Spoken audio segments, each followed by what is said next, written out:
is Ashwaji Dorcas. Hi, my name is Adedola Kweba. I am Tolu Joseph. My name is Tosin Shokobi. My name is Victoria Wanda. My name is Sam Adetiro, and I'm inviting you to the 2021 Prim Dr. African Convention. It takes place July 16th to 18th, 2021. The convention is an annual event where we bring together people of all ages and persuasions to stimulate life-changing conversations that help people make progress in business, relationship, finance, and life as a whole. You do not want to miss this. Looking forward to seeing you there because I will be there. Click the link below. Click the link below. Now click the link below or anywhere you can find it in the caption to register for free.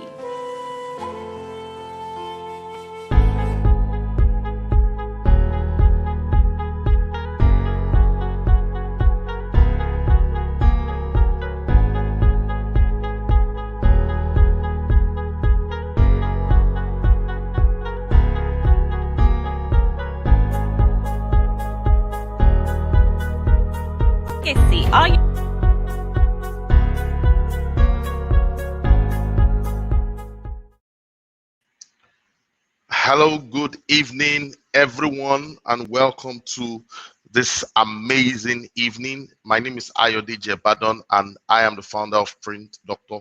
Africa. This evening is going to be a special evening, and I'll tell you why.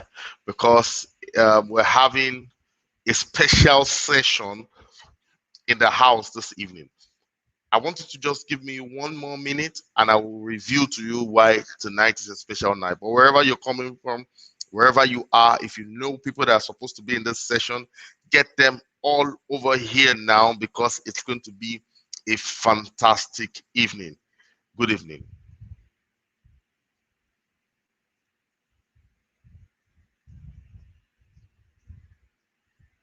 Joseph. My name is Tosin Shokobi.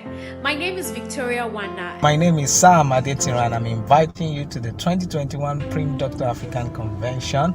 It takes place July 16th to 18th, 2021. The convention is an annual event where we bring together people of all ages and persuasions to stimulate life-changing conversations that help people make progress in business, relationship, finance, and life as a whole. You do not want to miss this. Looking forward to seeing you there because I will be there. Click the link below. Click the link below. Now click the link below or anywhere you can find it in the caption to register for free.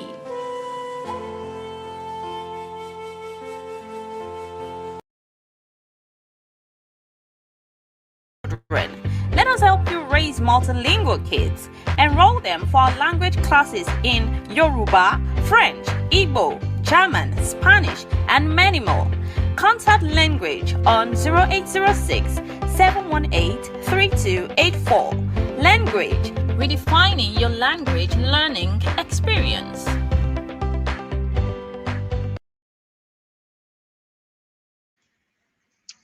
Okay, so you're hearing my voice right now. I want to be sure that you can hear me wherever you are from all over the world watching us. Madam Amina Grace Jaflet, you are most welcome. I'm so glad that you are here today, and I expect so. I'm already excited about what's going to happen tomorrow. So, good afternoon, madam. Good afternoon to everyone who is watching us. You will soon see my face because I just want to confirm that you can hear me first. Yeah, my voice is more important than my face today. Okay, you are right here at the Print Dr. Africa Convention, day 2. And our theme, of course, for this year is Emerge Like You Already Know. So I want to be sure that you can hear me. Please confirm that you can hear me in the comment section. Invite all your friends from wherever they are because this afternoon is going to be special. I can assure you that it's going to be special. Yes, you can hear me loud and clear. Trust me, it's going to be absolutely special. Yes, this is my face, and I'm the founder of Print Dr. Africa. Now, this afternoon, I have some news for us. I'm not very I'm excited to share this news, and at the same time, I'm not very excited to share this news. Our speaker is unavailable right now. I cannot tell you why as of now, but we are hoping for the best. I've tried to reach his assistant by email, by phone, and himself by email, by phone, by WhatsApp. I've dialed his number, but he is unreachable at this time. So, but do not be moved. The topic, definitely, I'm not skilled at handling the topic he's supposed to handle. I mean, that's why we bring people together, people who are skilled, are competent at handling their skills. I mean, their own, you know, field. But I will be talking about something else, and I will make it not. It's going to be interesting, I can assure you. As many of you that have seen me speak, as many of you that have heard me speak, you know that we can hold this down, right? Please put in the question in the comment section if you know that we can hold this down. Let me know if you know that you can hold this down, okay? And so this afternoon, I will be sharing a few things with us, and I will be talking about the strategic plan, okay, a bit, and I'll be talking also more about rules of execution, okay. Yes, absolutely. We will have a good time. We'll have a good time. If by any means before the end of this session is able to come around, we will be very excited to bring him on board. But if not, we will still have a good time this afternoon. So I'll be talking about rules of execution, and I'll tell you why I'm talking about rules of execution this afternoon. Now, a lot of yes, we can hold this down. Thank you, madam. We can hold this down. So a lot of times, many people have projects. Now, if you're a business person, you know this is my constituency, and you can always know that when I talk, I'm going to talk business. So as business people, last night we talked about innovation, which you know is my forte, and we try to implement projects. We try to do a lot of things, and most times we do not know that there is an art to it.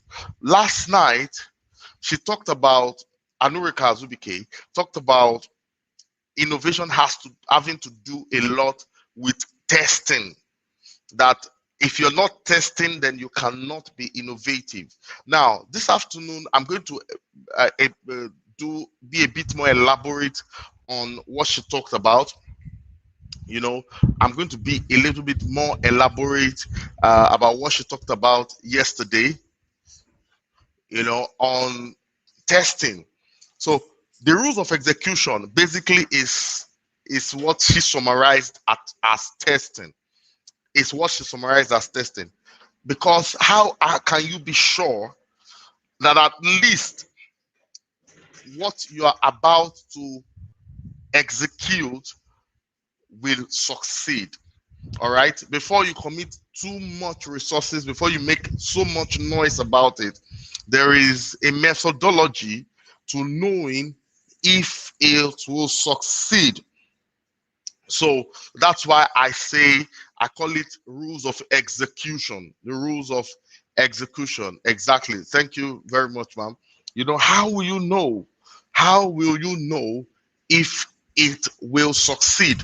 This is the testing phase of every innovation project, so to say. How will you know that it will succeed? The first thing, I'm going to list out a couple. The first thing is you need to determine that it is worth it. Now, these are the rules of execution. And I will share how to go about all of this. The first thing is to determine if it is worth it.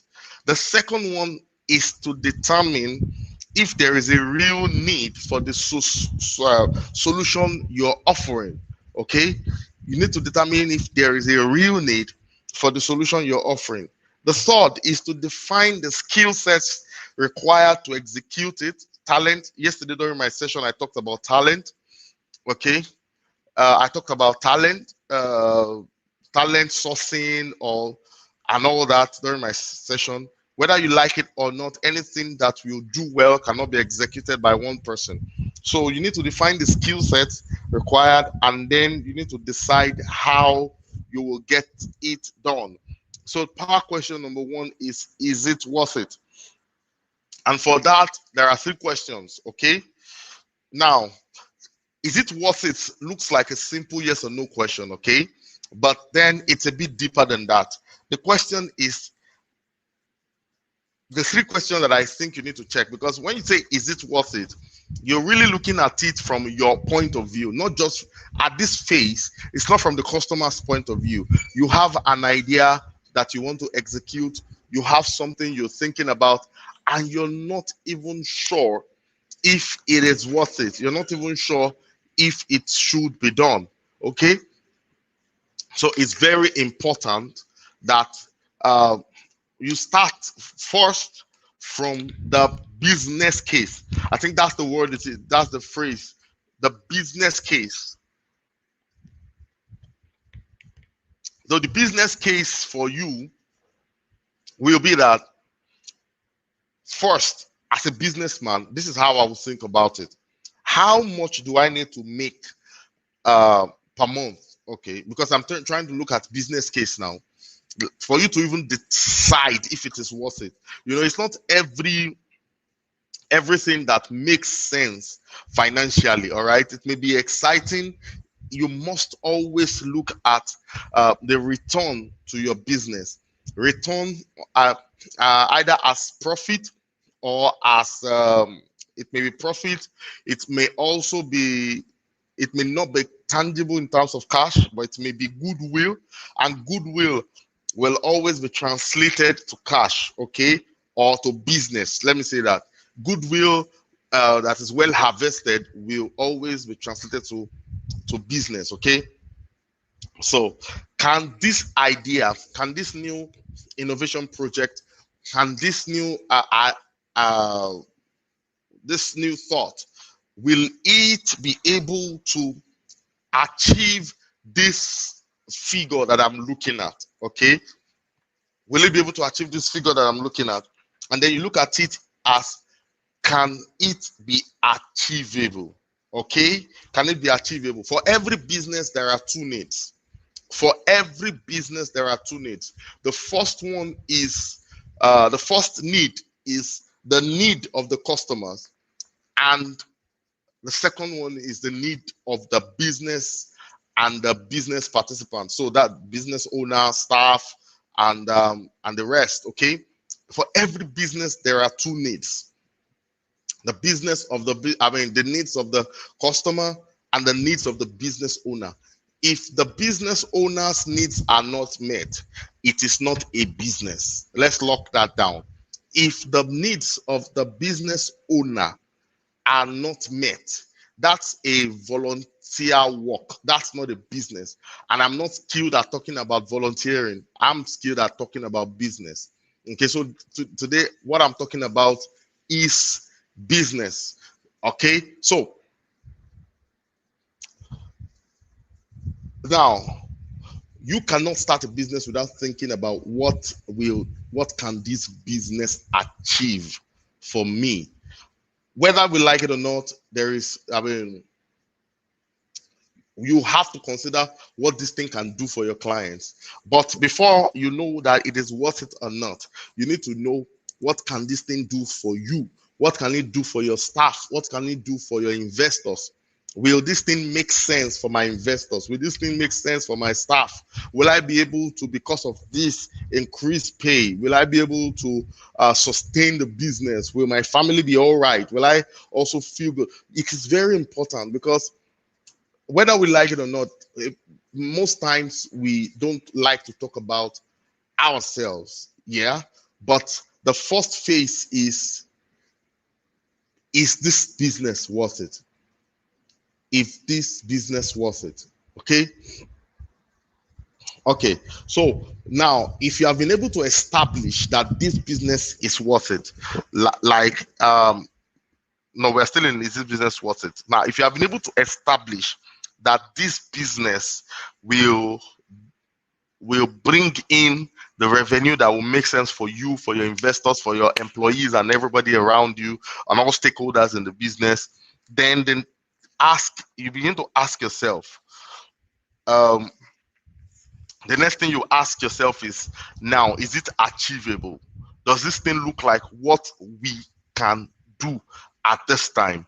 If you do not think you have what it takes to do this, the resources to do it, then you can now begin to ask yourself, what can we do to shore up ourselves, to shore up the resources? So when I talk about resources, I'm not just talking about money. I'm talking about manpower. There are projects that you want to do, and then you realize that although you have the money, you have the equipment, but you do not have the right skill set to execute it. Okay, so you need to know, is it achievable? Is it achievable? Is it achievable? I mean, that means that the profit that you think you can make, how long will you run this business to make that profit? How long will you run this business to make that profit? If what you need, if what your desire was, if what your desire was $10,000 per month, for example, the question is, can this business idea, can it give you this? Okay, so if you have been able to validate that, the next question will now be, what do the clients need it? You know, we've been talking about, can you achieve it? Is the first part question was about you. I mean, is it worth it for you to put your time in it? Is it worth it? And now the question will now be that, do they need it? Do the clients need it? Do they actually need it? All right. So, and that is the rigorous testing. Like Anurika said last night, a lot of wow will not bring you anything. You need to know if these people need it. Do the clients that will be paying, do they need it? Do they need it? Okay. I want to be sure that people can see me. I have information that people can't trace this clip. So just give me a moment, and I will just share with the people who are with me right now. I will share with people.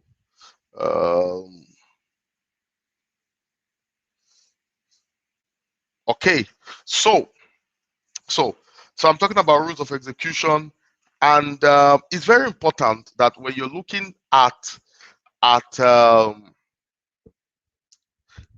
whether they need it or not, what you need, the key word that I will say is customer avatar. You need to define who needs it, and then before you go even test into the testing. So you say, who are my potential clients? Yeah, the customer avatar. Who are my potential clients? Who are the people I'm targeting? And when you say who, you're asking a few questions like, how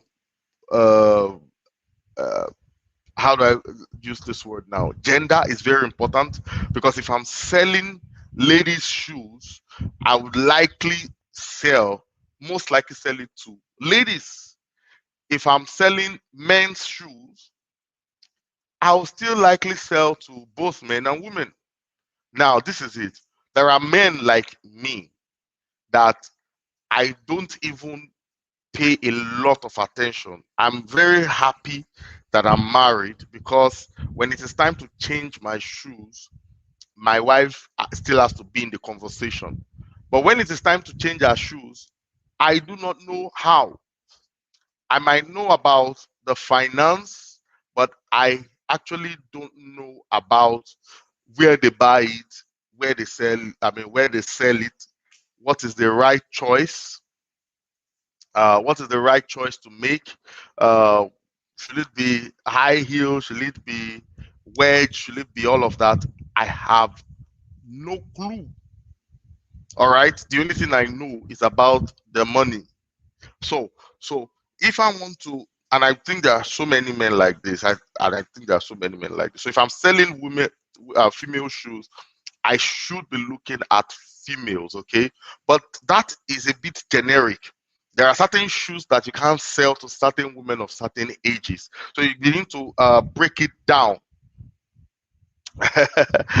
So you begin to break it down to say, if I'm selling 19 inches shoes, for example, which type of women typically, all right? So for everything we're saying, it's still like processes. In reality, there are some 90-year-old women that will still like to wear high heel shoes. I don't know them, but I cannot rule it out because this is humanity.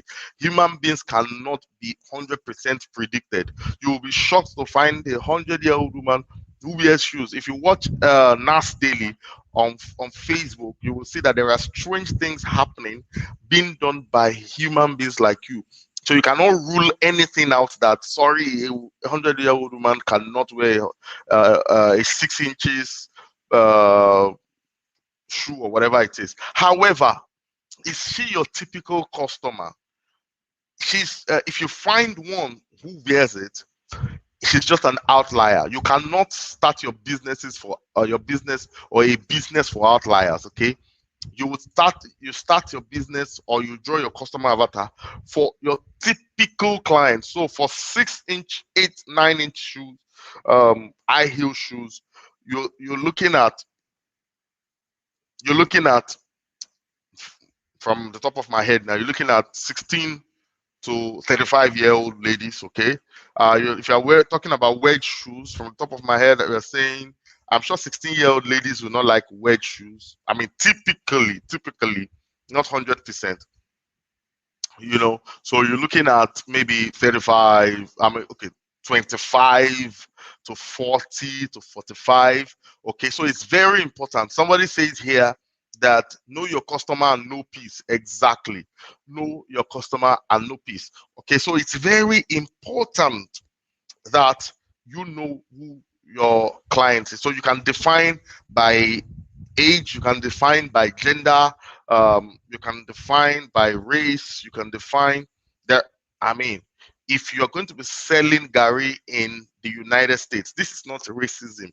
Your typical client cannot be a Caucasian. Okay, like you take Gary,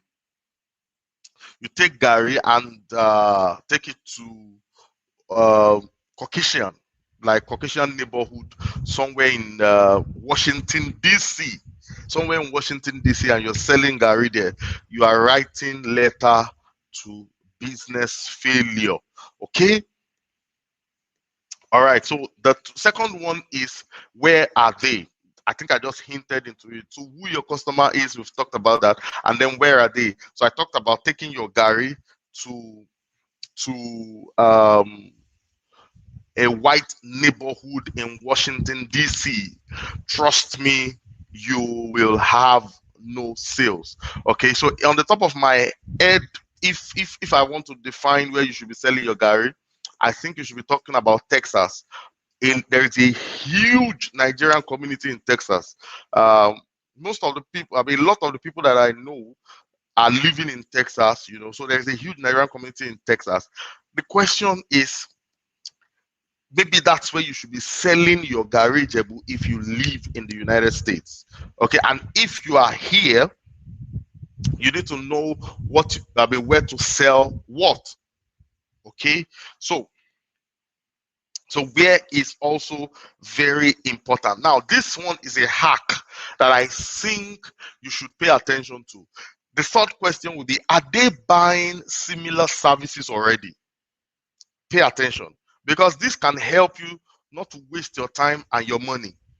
Are they buying similar services already? Are they buying similar services already? Okay, so one of the ways you can know, okay, you're trying to sell something, let's call it an innovative product.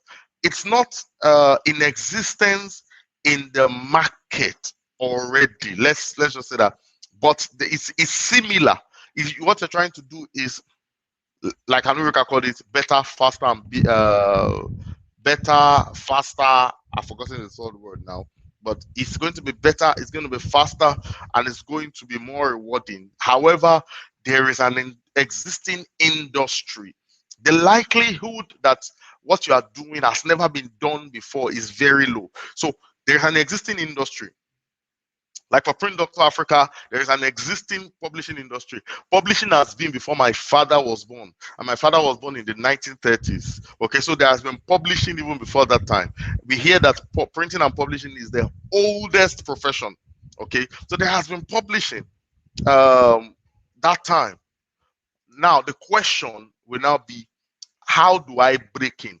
So you ask, are the people, okay, you've defined who they are, you've defined where they are. Then the question is, the third one is, are they already buying similar goods?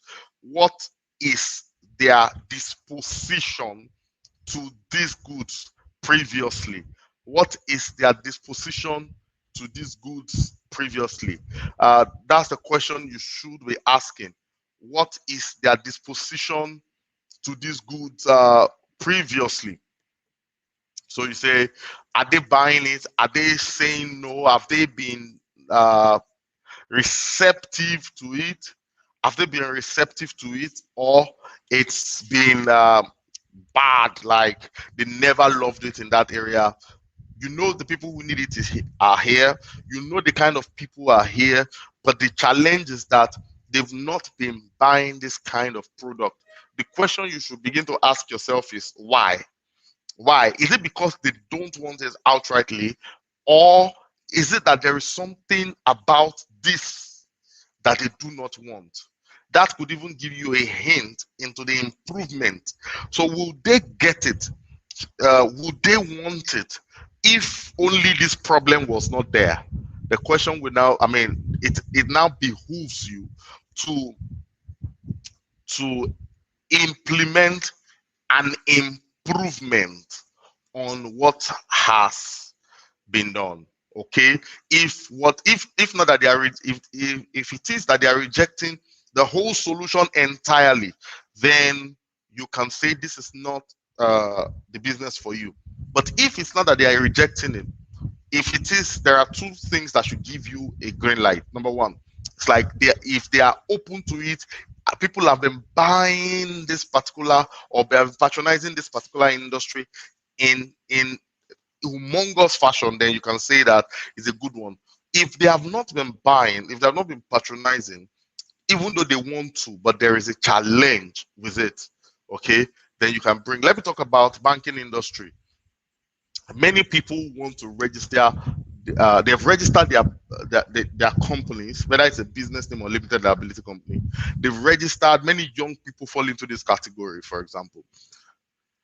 But to open a corporate bank account for your business requires an arm and a leg.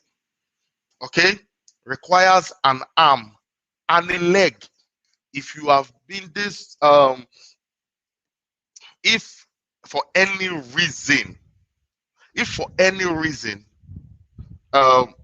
you want to open a bank, especially after COVID-19, if you see queues in banks, especially in my area, ladies and gentlemen, there are some strange banks that have just come up now. Bras, there are so many of them, you don't even know them.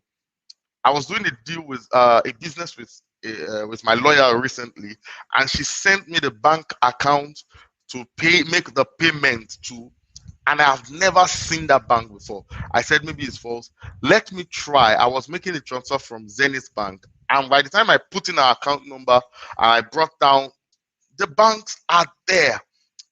Therefore, do people want to put their money in banks? Do people want to open corporate accounts? Yes.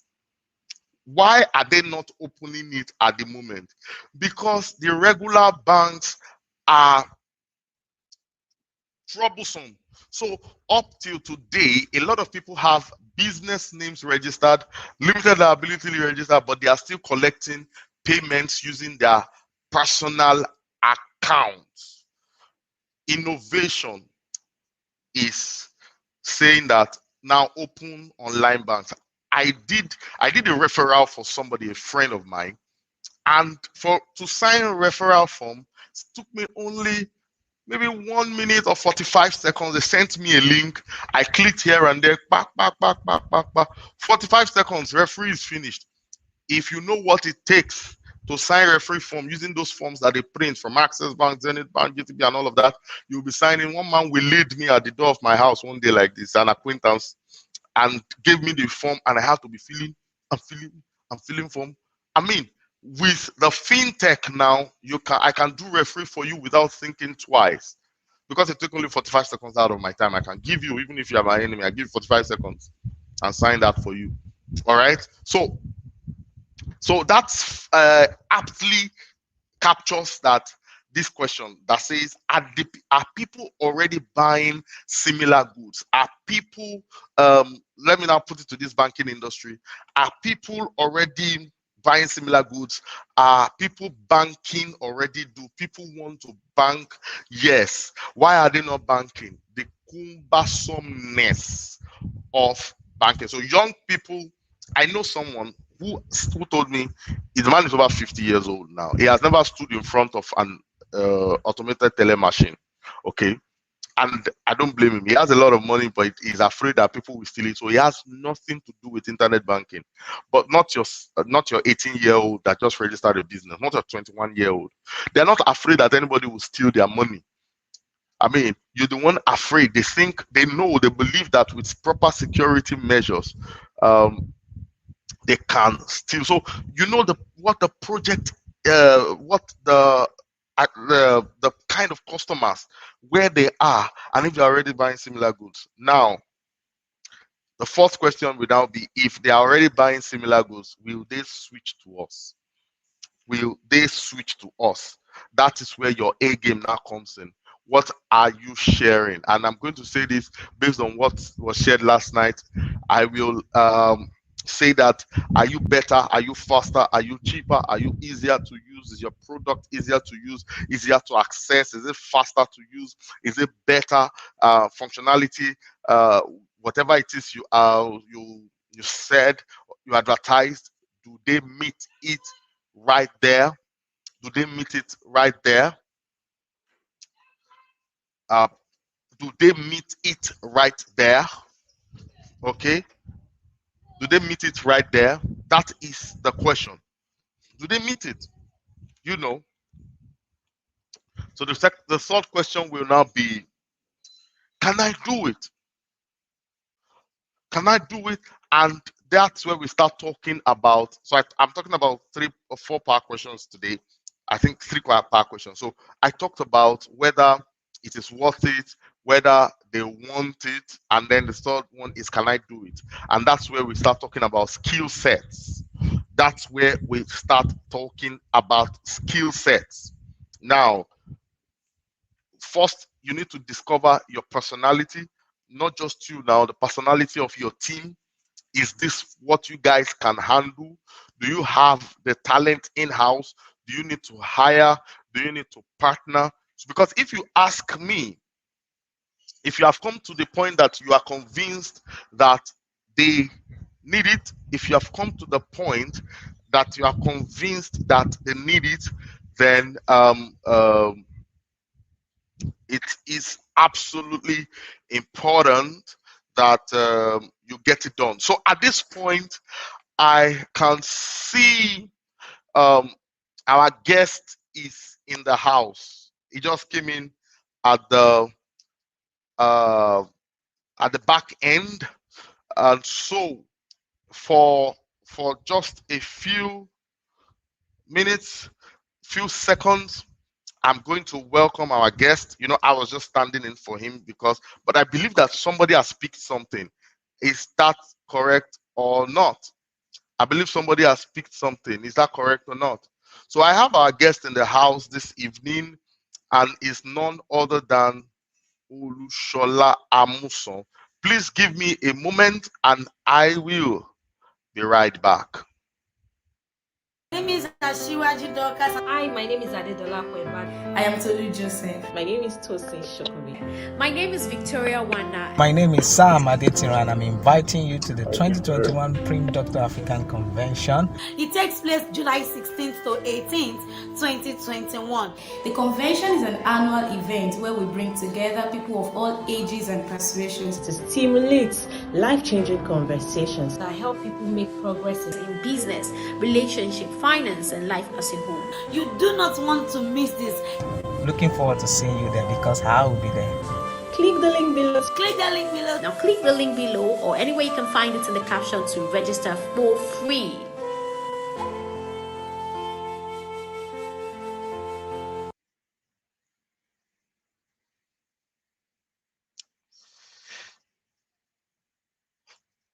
Okay, so welcome back, and it is time to go straight up into what we have for you today.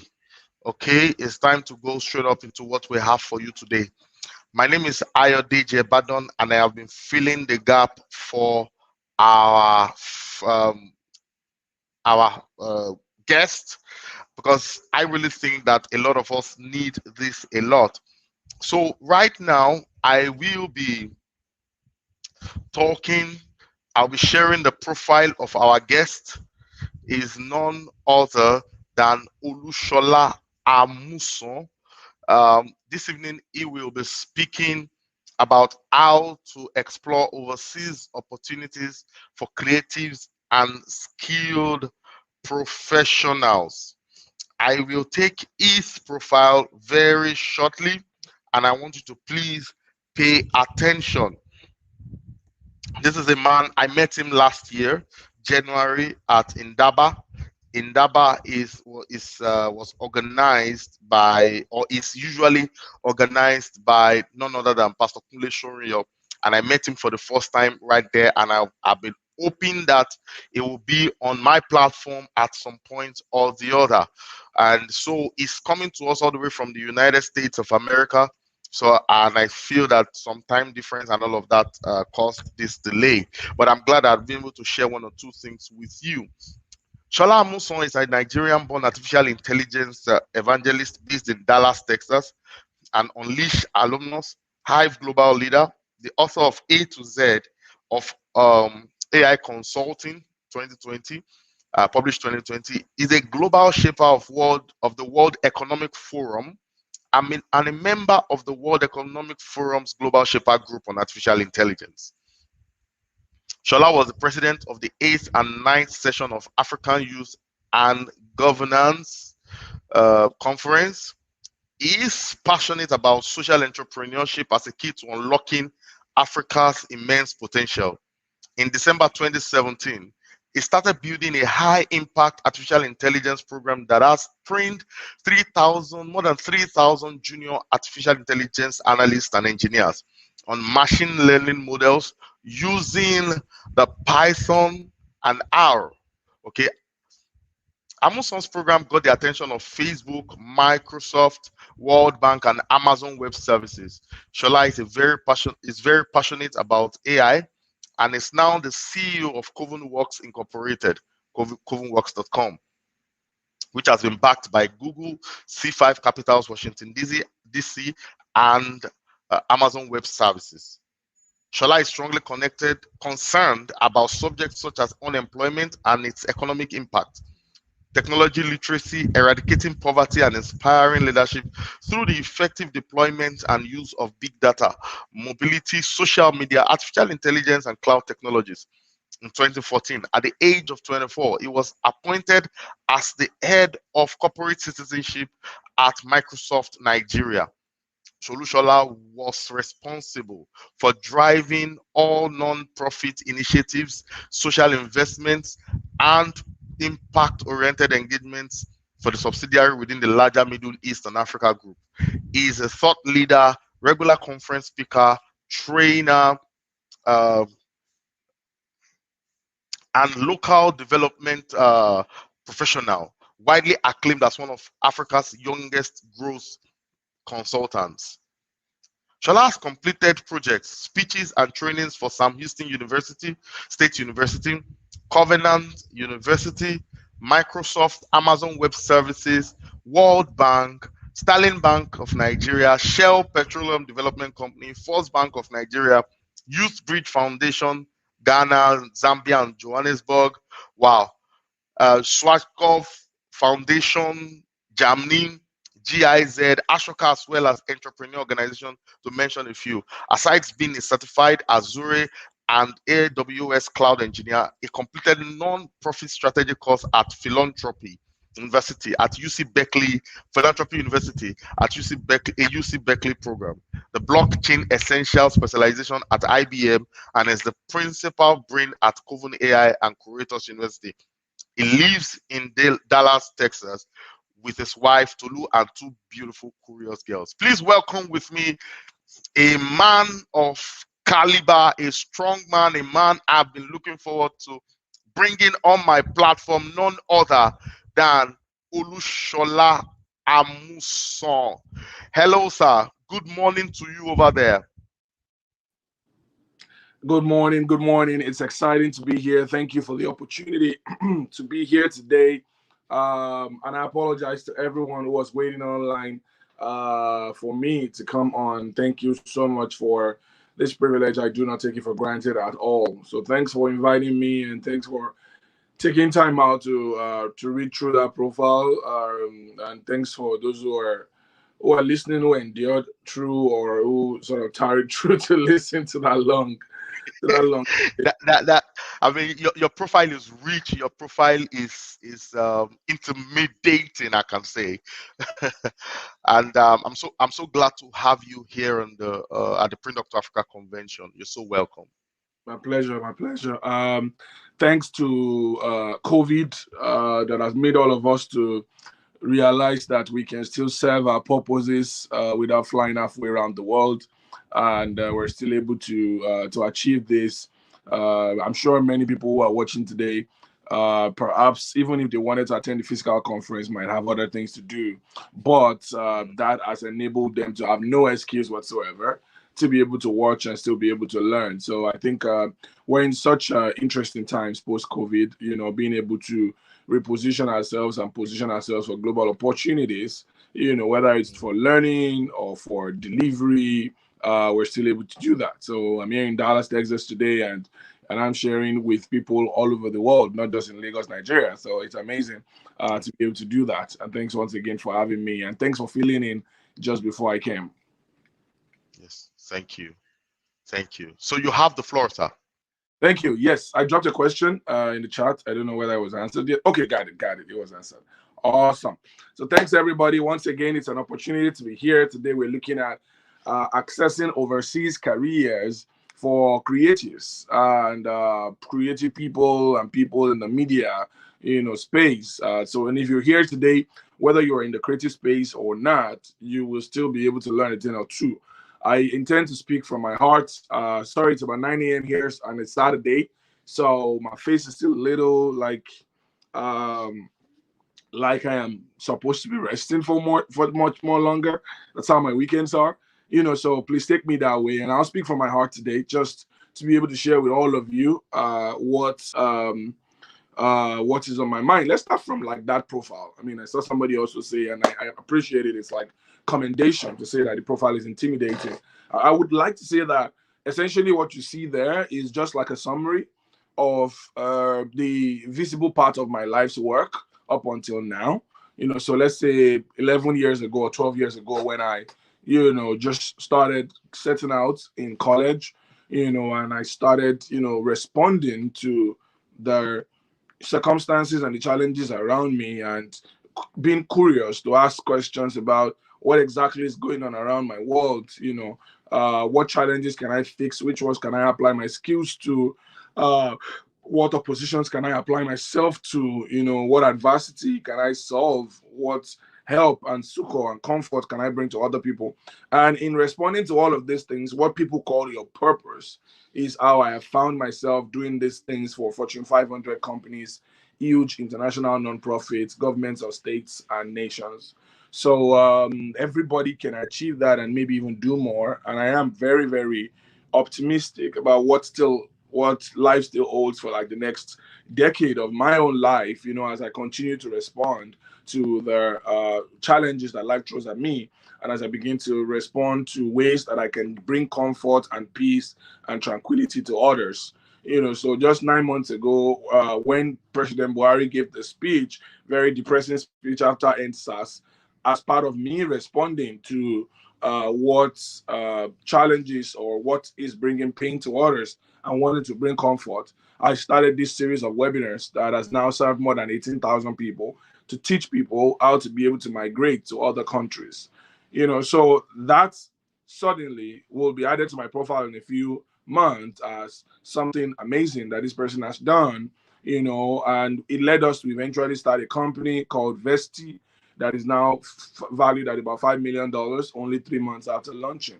So what am I saying? I'm saying that to be able to do anything remarkable in life that people will be like, wow, it's really, for somebody here, I just feel, talking from my spirit or from my heart, I just feel that for anybody who feels like they want to do something remarkable, it starts first from just responding to the challenges around you rather than reacting, and then also providing ways to bring peace and comfort to other people who are in pain or who are facing one form of adversity or the other. So every single initiative you see inside that profile, including the starting of Coven Works and building an artificial intelligence program, was really a response either to what I considered my own personal adversity, or what I wanted to do to help other people. So I hope that principle sort of sinks and everybody can get it. And once you reduce life to all of that, you will realize that Bill Gates, Elon Musk, Mark Zuckerberg, Steve Jobs, anybody who you've seen around you, Oprah Winfrey, who has solved one problem or the other, either bringing comfort or peace or joy to other people, have ended up in a commercialization tunnel because human beings naturally give value back whenever you're giving value to them. It's almost natural that if Dangote feels that there's not enough cement in Nigeria, or for the infrastructure challenges that Nigeria is having, only one company is dominating that space, or sugar essentially can be more available to everybody, or he says that, there's an opportunity to actually create a refinery because Nigeria is not refining its oil locally, and it creates that kind of opportunity, Nigerians are bound to return value back to him. So that's important. So I'm just creating that as a background because it helps us when we begin to think about international careers as well. Now, for wherever you are, the first thing you must know when you think about international careers is the fact that we are in a new world. That old statement of being a global village is more important now than ever. If you've heard about it, the world has become a global village, and all that comes to your mind is only how you can Facebook or Instagram anybody or find a girlfriend on, a foreign website or something like that. If that's all comes to your mind, you're missing out. You're missing out. If all that matters to you is that, I posted this picture and people liked it from all over the world, then you're missing out. Because this same opportunity that you have that presents itself in such minute, trivial ways as social media is also the same opportunity and tunnel for you to completely transform your life. What is going on right here is the laws of demand and supply. For the skills that you have as creatives and media people, the demand for such skills in Africa and in Nigeria is not effective. What is effective demand? Effective demand is demand that is backed by purchasing power. All right. So many times people ask you to edit this video, create this video, do this content, and they offer you peanuts, 50,000 naira.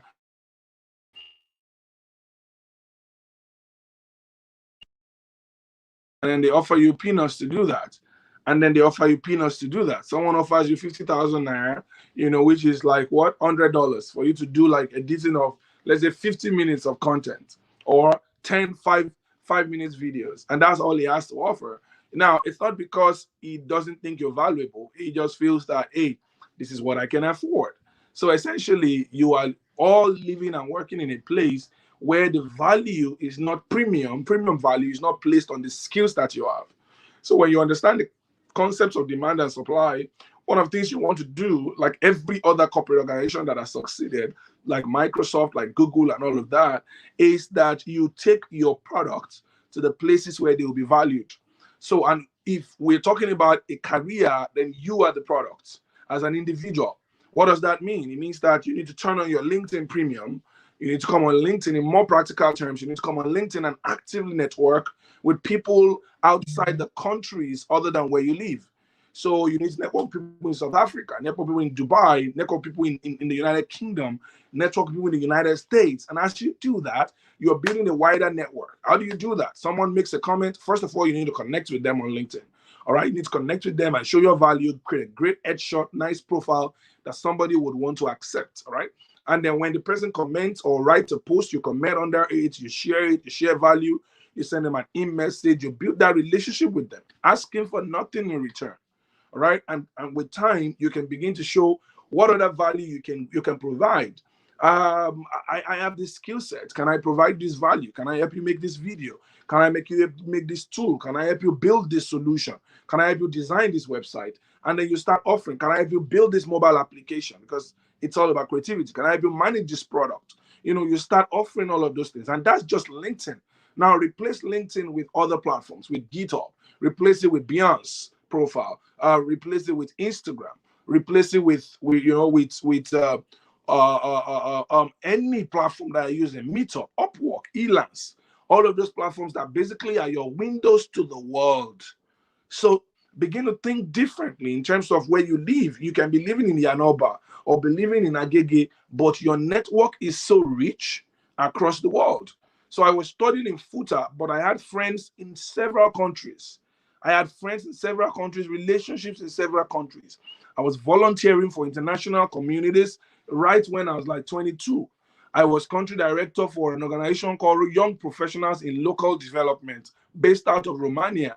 You know, so essentially you can take your life into your hands, and more than ever before. That was 2012. This is 2021. More than ever before, the world is networked. More people know about the skill sets and the talents that are in Nigeria. On Twitter, follow the right people, connect with the right people. And more importantly, all of this, I'm saying it as what doesn't cost you any cash. It doesn't cost you any cash to join an online forum that has professionals, global professionals within your space. It doesn't cost you any cash to apply for an international art fellowship or international media fellowship. How do you find this? Someone might ask. There are platforms like scholarship.com. There are platforms like opportunitydesk.com. There are platforms like opportunitiesinafrica.com. There are platforms all over that you can even do a random Google alert for media fellowships in the world.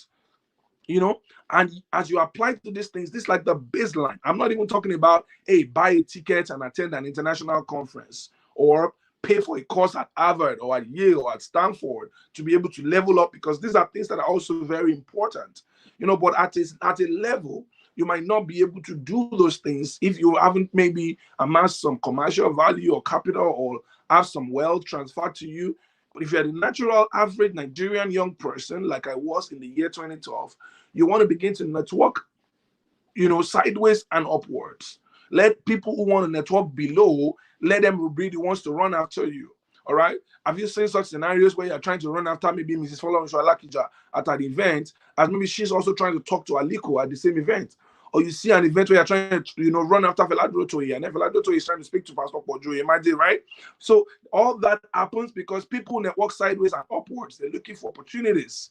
You know, someone made a very interesting illustration. Says, I mean, you've heard about everything that happened in Oba, Anambra State yesterday. There are a lot of people who gave the gentleman whose mom was being buried, who gave him gifts, were actually networking upwards towards whatever that means. They were basically trying to connect upwards. In the same way, when it comes to the global scheme of things, you want to begin to join foundations, join non-profit organizations, and be active with these things. All right. So in 2016, one of the main organizations I joined that completely transformed my own global career was an organization called the Global Shapers Community of the World Economic Forum. Now, it's an organization of young people who are making impact within a certain city. You do an interview. There are like 7 cities where they are in Nigeria. You know, you do an interview and then they send your name to Davos, to Switzerland, and they approve you, and then you become part of the individuals, getting exposed to more opportunities than ever before. Right in the group, you know, I found someone who was working in the HR of Shell, who was working in this, who works in that. And it's just so easy to be able to network and have conversations. So you have to find city-level organizations like that. There is a group called Internations. It's a group of experts, Internations, INTER nations. It's a group of experts where you can connect with people from all over the world who are interested in being experts, who want to go work in other countries. And though it takes some trick to get approved because you have to be an expert to be able to join, but there is a way you can set up your profile as well as an intending expert that can also position you for what you need to do. All right. Also, for the countries that you desire to migrate and move to, you have to actively network into those countries. You have to build relationship with natives. You have to deliver value to natives. If possible, register and incorporate your company in that country of destination. There's nothing wrong. You don't let anybody deceive you. You can be in Nigeria and register a company in the United States. You can be in Nigeria and register a company in the United Kingdom. You can be in Nigeria and incorporate a company in England and Wales, in Germany, in Australia, in Canada, while you are in Nigeria. There are all kinds of agencies around the world that align and help people to do that. You can be an e-resident in Lithuania or in Estonia. You can be an e-resident. When you're an e-resident in that country, you can get a bank account. And then all these distractions, that are being caused by the Nigerian Central Bank that is not making people to be able to receive money, it will be easier for you to get things done. Actually, with the app we created, Vesti, if you go download it, you can receive money from people from other countries as long as they download the app as well, and you can withdraw to your own account. Essentially, you need to be resilient. Regardless of what's going on in your country, you got to be resilient. That resilience is going to make you to say, hey, I need multiple accounts in multiple countries. I need a Google phone number. Google phone number can give you phone numbers for any country, including the United States. I want to be able to WhatsApp my clients with a US number. The fact that I'm not there with my body doesn't mean my presence cannot be there. And when I'm there with my presence, even though my body is not there, I can still attract and retain the kind of value and the kind of amount that people who are based there can basically earn. Because really, as I said in the beginning, it's really a question of demand and supply. The same skill that you're deploying in Nigeria and people are finding it really hard to pay you, that same skill will pay you significantly higher with more dignity in countries where people can afford it. So it's really not the fault of Nigerians. It's just that it's totally okay to pay somebody $90 a month, an entire month in Nigeria, if they're working as a waiter in a restaurant. It's completely abysmal to do the same in another country. So it's really a question of demand and supply. So if that girl waiter can get herself from Nigeria to another country to be a waiter, all right, that particular girl, I'm not talking about you now, I'm just saying that particular girl can suddenly increase their value from $90 a month, okay, to $90 to $150 a day. And that's just been very modest. That's just been very modest. Most minimum wage around the United States and some other parts of the world is $10 to $15. So with $15 an hour, this same person working 8 hours can eventually take more money home than a bank manager in Lagos, Nigeria, or in Ibadan, Nigeria. So I'm just giving you that example. And you use this waiter example to also measure up what you are doing. All right? So part of the things you need to do also is to try to find out what are the specialty skills. So if you're someone now, you're a web designer, you are a mobile app developer, and what you are building for, who you are building for, the market you're building for is only Africa, then you're losing out. You have to begin to think about how to build platforms that will be used elsewhere, halfway around the world. Think about what those problems are. Attend conferences, read books, watch media, and find out what the problems are. Carry out some feasibility research to find out what really is going on in some of those countries and be able to create solutions that can be facing to them. Because this is extremely important. You have a problem with my audio? Do you have a problem with my audio? Yes, we can't hear you right now. You can hear me right now? No. When did it start? I can see your mouth, but When did it start? Can you hear me now? guys, can anyone else confirm? Please let people confirm. I want to be sure. It's just you, right? Oh, okay, because I can't hear you too. Yeah, this time. All right. Just trying to be sure. What was I talking about now? So you want to research and do some feasibility study for that particular country and start offering solutions to them. A typical example is a gentleman who basically looks to the United States and then thinks about what applications small business owners need, and he builds some marketing solutions for them, does a 1-day, 2-day launch, sells lifetime value offerings to them, and he makes $57,000 to $60,000 right from Lagos, Nigeria, from just that launch in the United States. All right. Also, redefining your resume and profile is extremely important. You can assume that you can do it all by yourself, but quite frankly, except you see the resume of a Canadian or a Nigerian in Canada who has gotten a job with that resume, or a Nigerian in the United States or a Nigerian in the United Kingdom, and you can tailor your resume to it, that's when you realize a lot of things that we put in our Nigerian resumes, which are very obtainable by our firms, not because they are local, but that's just because that's the direction they want to go, are actually jargon. And until you take a look at it and measure it up and actually see, that's why you see why you have not been called by recruiters, why you've not been headhunted. All right. There are specialized skilled visa from different countries, including the United States. United States has a specialized skilled visa called the H-1B visa. Even though they can only give 60,000 of that visa every year, there is still an opportunity for you to be able to position for it. And if you have been serving an organization remotely through volunteering or some independent contract from Nigeria for a year or two, you might be a good candidate for an H-1B sponsorship.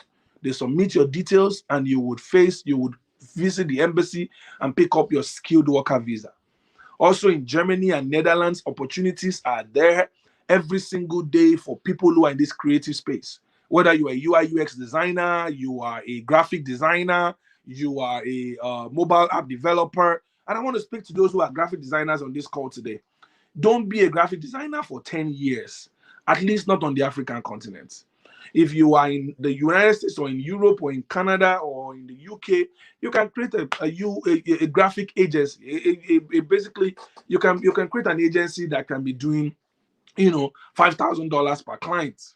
But if you're in Nigeria, you're a graphic designer, and even that $5,000 that I said per client, you are struggling to make it from all your 15 clients every month. Then what you want to do, which I've advised a number of people to do, is to step up your skill a little more. Take it forward from graphic design to actual UI UX design, and from UX design, gain some more capacity into front-end web development and eventually mobile app development. I mean, demonstrate that within the same track, within the same value chain, you can improve yourself over the next few years, rather than just sticking to, okay, I'm moving from Corel Draw to Adobe Photoshop and all of that. So within this creative space, you can actually get yourself the opportunity to improve, and that improvement can increase your demand. All right, that improvement can actually increase your demand. Also, a gentleman who has been one of my prodigies for several years now, what he did that really impressed me recently was that aside being a graphic designer, learning, front-end web development, UI, UX, user interface, and user experience design, he then went on to apply for a master's in creative technology. And now he's moving to the United States. He's coming to the United States to, I think, Chicago, Illinois, to basically study creative technology. So in the same way as well, part of how you can access global opportunities is to consider taking a master's degree in that field you so much desire, because it integrates you. I said in my webinar yesterday, nothing integrates you to a country more than education. Quite frankly, the country believes that those who move in through education have serious value to add to their economy, because they've been schooled and they've been put through a governance, behavioral governance kind of structure, and most likely they'll be able to integrate into society much better. Needless to say that they will be serving a very huge demand in building the economy of that country. So you want to think about the opportunities that are around you taking a master's program or PhD program as well. Look, we have the world around us. It's an oyster these days, man.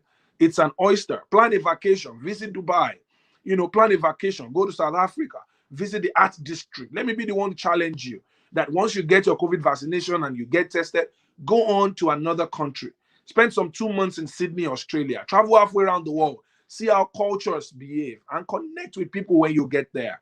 Do a few interviews when you get there. Visit some of the headquarters of the top companies. Before you go, reach out to your connects on LinkedIn. Send them a message you're going to be in town. Tell them you might be looking for a new role, that you traveled halfway around the world just to talk to a few recruiters. You'll be amazed what can happen. I've seen people who moved halfway around the world and went to Seattle and said they will not leave Seattle until they find a job in Microsoft, Boeing, or Amazon. Now, it might sound like really unrealistic. What's Sola talking about? Why should I put all of my savings and go get a visitor visa to go have this conversation? You will see that this is what distinguishes your effort from any other person who is sitting in Maryland, Lagos, Nigeria, just hoping that things will change and turn around for them. And this is for you if you have the opportunity. This is for you if you have the finance. This is for you if you have the wherewithal. If you don't, you want to start from the places I said you should start from. Join online forums. Join online communities that are not just discussing gossip about Nigerian politicians, but people who are talking in professional organizations that are talking about how to expand your opportunities and how to take yourself to a brand new level. All right. Improve your LinkedIn. Try out LinkedIn Premium. Anytime they offer you the trial, take it. And if you can pay for LinkedIn Premium, do that as well, so that you can send emails to people that are complete. Introduce yourself. All right. Introduce yourself. If you have the chance, write a book about your work, about what you've learned in life over the last 10 years. It can be a door opener for you, but your career is possible globally. Remote work is a thing now. And there are several organizations around the world that are totally okay with hiring people halfway around the world. Usually they're looking for labor brokers who can make that happen to them in the name of Andela, all of these other organizations, tech experts, that can help to be labor brokers. Aldelia Limited, Kimberly Ryan, all of these organizations that help. What's the name of this one? Adecco Tunis, Adecco, that can help. These organizations, you need to check them out because they actually connect people from Egypt and Nigeria and Kenya and South Africa to global organizations. And you can be a graphic designer, you can be an head of marketing, for a brand, for Diageo, for Guinness, for any organization, right from wherever you are. And that will be your opportunity to start networking upwards. And from there, someone who joined the Deloitte in Nigeria, in Lagos, Nigeria, can then move on to Deloitte Australia. You know what I'm saying? I have a friend who was working in Deloitte Nigeria, and then she started talking to her colleagues, and from there she moved on to Deloitte Australia. Look, guys, the opportunities are vast, and I can't finish it in just today's session. I really hope some of your questions will maybe bring out some of the other things, but if anything, I wanted to believe that the global career is possible. A global career is indeed possible. You can move from where you are right now and start serving global organizations. And with the opportunity with remote work, come on now, there is a huge chance to actually be able to earn more, a huge chance to contribute more, and a huge chance to do more. You can have a local job and have an international job, all right? And this is really how to be able to access global careers. I hope this was helpful for you guys. Despite how late it took me to come online, I hope this was some value for you. You have some takeaway from this. And I hope that as you navigate your pathway, please seek mentors. Seek mentors. Seek people who have moved abroad, who have gotten new jobs in international organizations. Seek to connect with them. There's a lot you can learn with them. Don't be a pest, but show them effort and continue to ask them questions. Find out if it's a good time for them to talk. Set a regular rhythm and say, I want to talk to you every month, at least for 15 minutes. Let them see your growth. Give them report about your progress. Show them how you have transformed your resume. Tell them they have a few minutes to take a look at it. You wouldn't mind if they give you some feedback. That is really how to be able to transform yourself and be able to keep going. Mentors are really important. They can help you get to roads that you've never thought you would set your feet on. This is really important. Thank you so much. Thank you so much. It's been a pleasure connecting with all of you and talking on this conference today. And I hope that this continues to be an avenue to change the world and to help people achieve bigger results in life. Wow, thank you so much, sir, for this amazing session. I'm so glad that we finally got to do this. Our convention will have been so incomplete if we didn't do this. And I'm so glad because what I had in mind when I felt you should come up, I'm very glad that you touched on every single point. And the comments are really, really amazing here. So we're for the next, let's say 5 to 10 minutes. If we have questions, please just hold for us for the next 5 to 10 minutes, and then we'll go. So if you have questions, someone says, thank you so much value in few minutes. Okay, so for just 30 seconds, we will take a very short break. We had a partner with us. We had a partner during this convention, and that's Language. You're very familiar with Language, right? Yeah, so I'll just play the video for a few seconds. Then I will ask you a question about Vesti when we come back. Sounds good. All right. All right.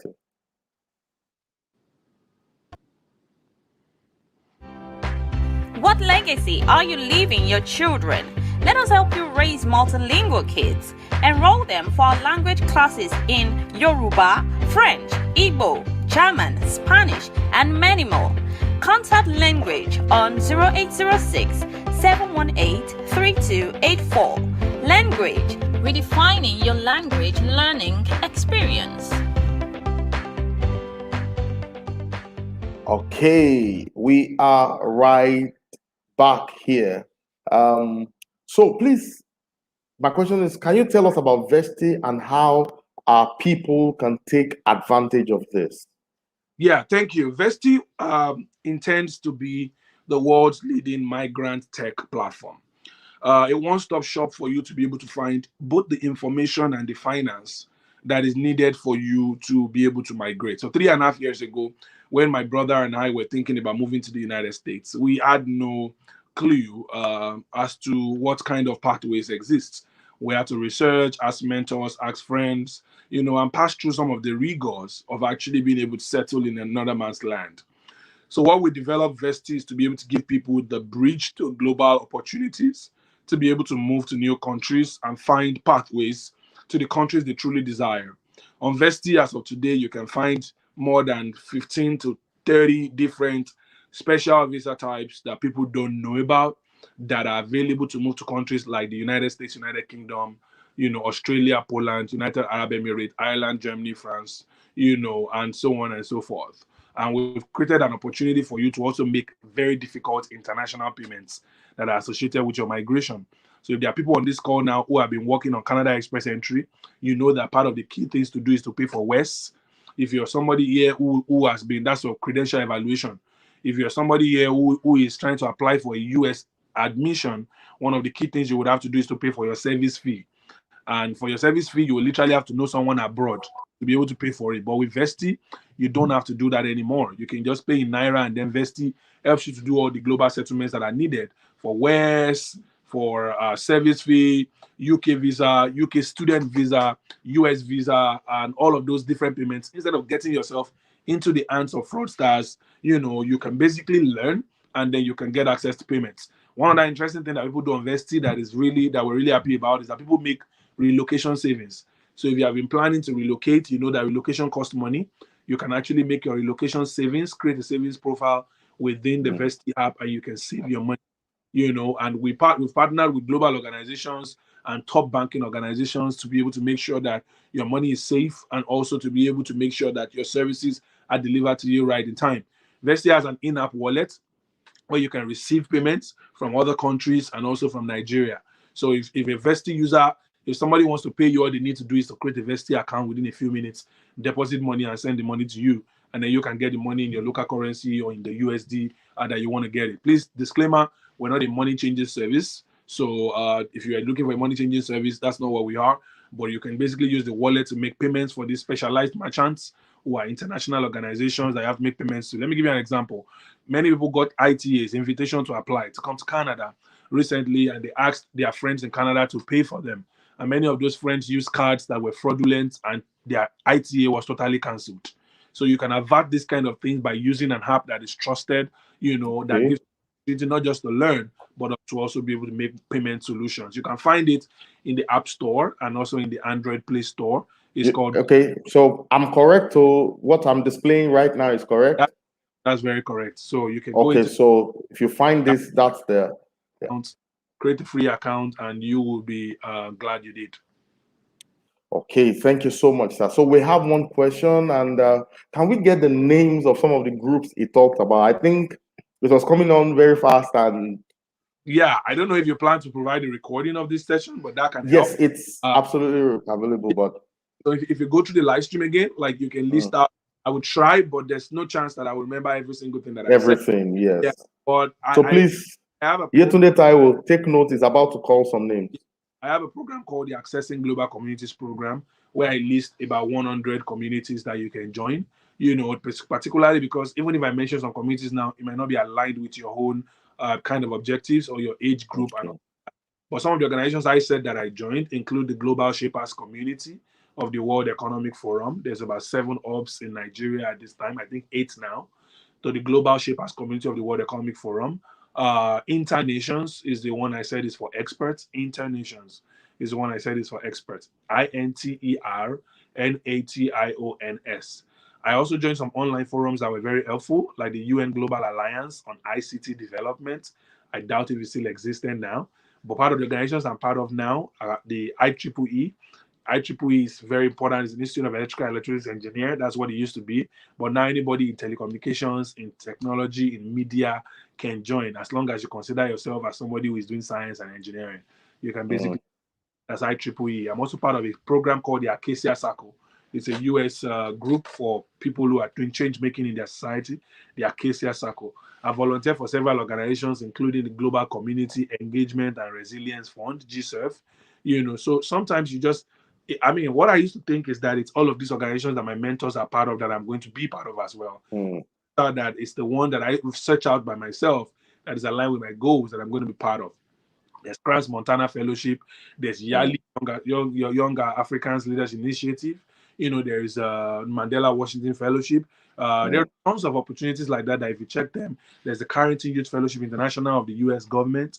You know, there's the IVLP, the International Visitors Leadership Program. You know, these are all programs you can position for and apply for. You know, there's the Yale Global Fellowship. These are all programs that have come my own way, but there are several other programs as well. If you check those websites I mentioned, Opportunities in Africa, Opportunity Desk, if you check some of those websites, you're most likely scholarships.com, placements.career. If you check some of those websites, you'll be able to see several opportunities that essentially align with the line of work that you are and what you're trying to do. Absolutely. Thank you. So you mentioned that you have a community where, or a platform where you listed over 100. Yes, it's a course. Yes. It's a course for the It's a accessible course. Yes. If you get it, you'll be able to see my journey to accessing global communities. Some of the tips and tricks that I recommend to be able to get on, how spontaneity has helped me to get into amazing fellowships. You know, if you get that course, that would guide you. And then I have a lot of freebies, including a book, an ebook that has 100 opportunities that are always announced year on year. Like they accept fellowships, they accept cohorts every year on year, and then you can get on it. Another program that changed my life completely was the Unleash program. The Unleash Innovation Lab.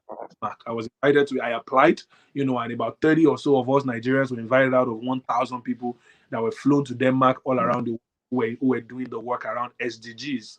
One of the things you want to do as well is try to be involved with something. Be involved with something meaningful. Join, volunteer for organizations. If you hear that Slum to School Africa is doing a drive, go there and support. If it's a Children's Day, go there and go to an orphanage and do something. Be part of meaningful causes. Contribute to your community.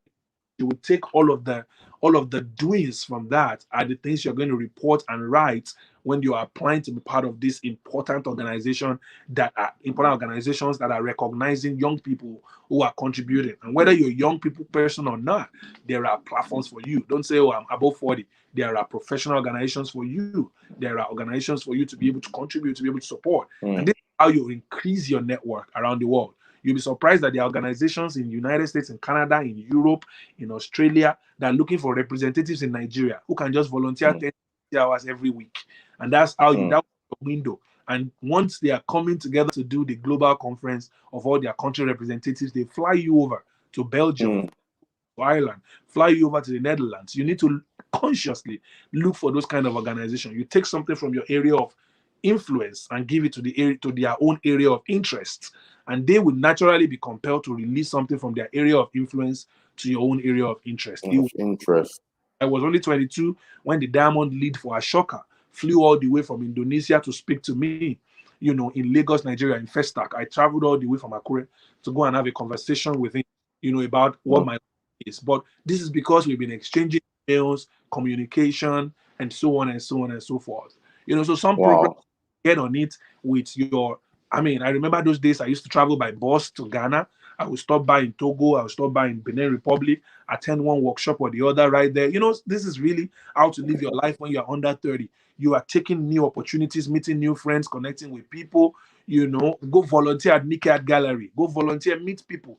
You know, go there, make up your mind. See, for the next 4 weeks, I'm going to be at Nikkei Art Gallery every Friday or every Thursday. You will meet foreigners, internationals, tell them about Lagos, tell them about what you do, give them your business card. You'll be amazed. Those are interesting places, you know, that you can network. What's the name of this restaurant now that has an art cafe? Is this restaurant that is in VI? It has a center as well. I forgot it. Okay.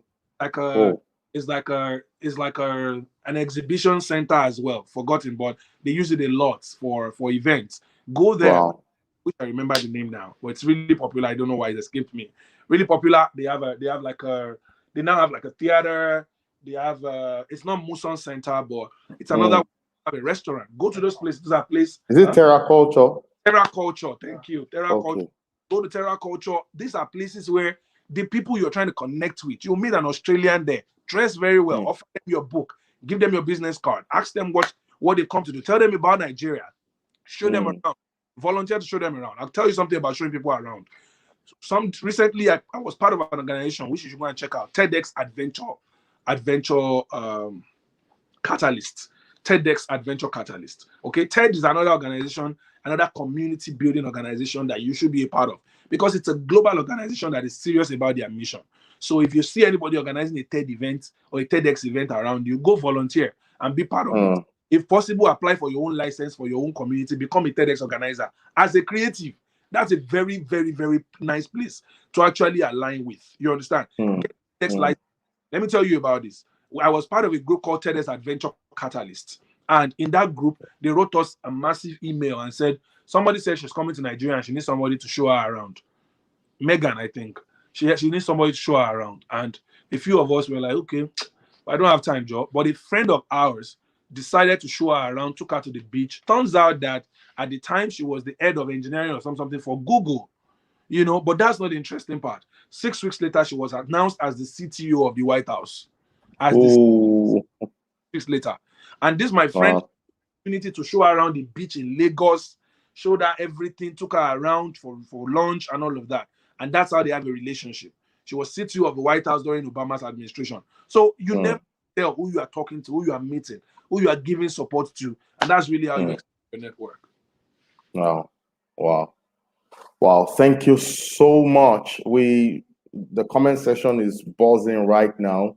And we have people who are helping us to summarize this. So even after this, people who watch the replay will still see some of the summaries. I really want to appreciate you for your time this afternoon.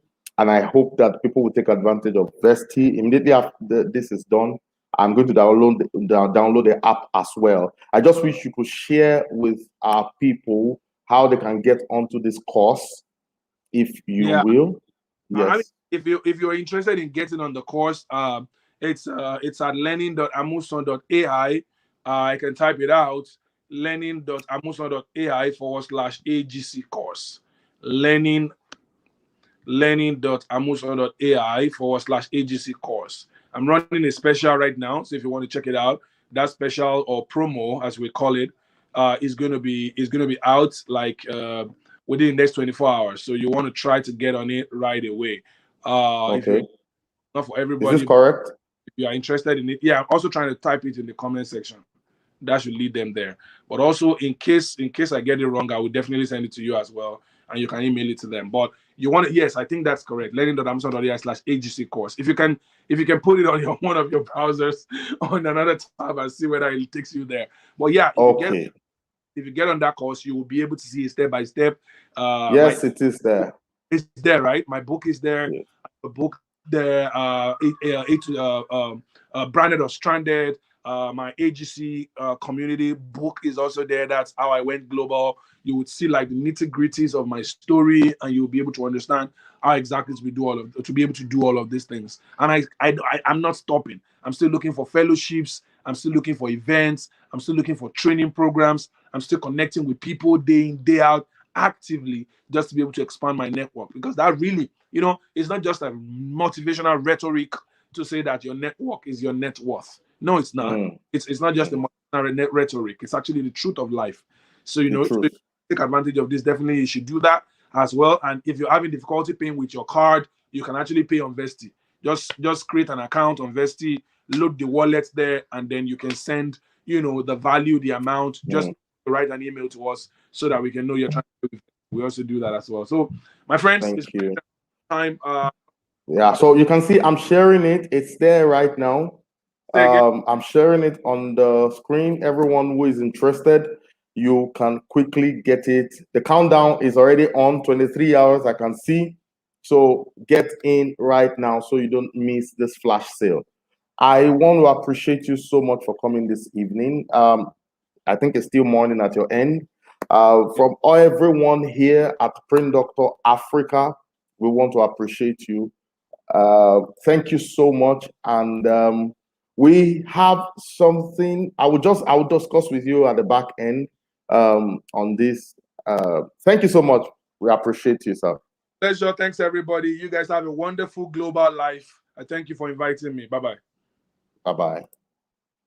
Okay, there it is. It's 4:30 and we're just 30 minutes away from the next session with Oyindamola Johnson. Do have a wonderful, wonderful evening. I'll see you at 5 p.m. Bye-bye now.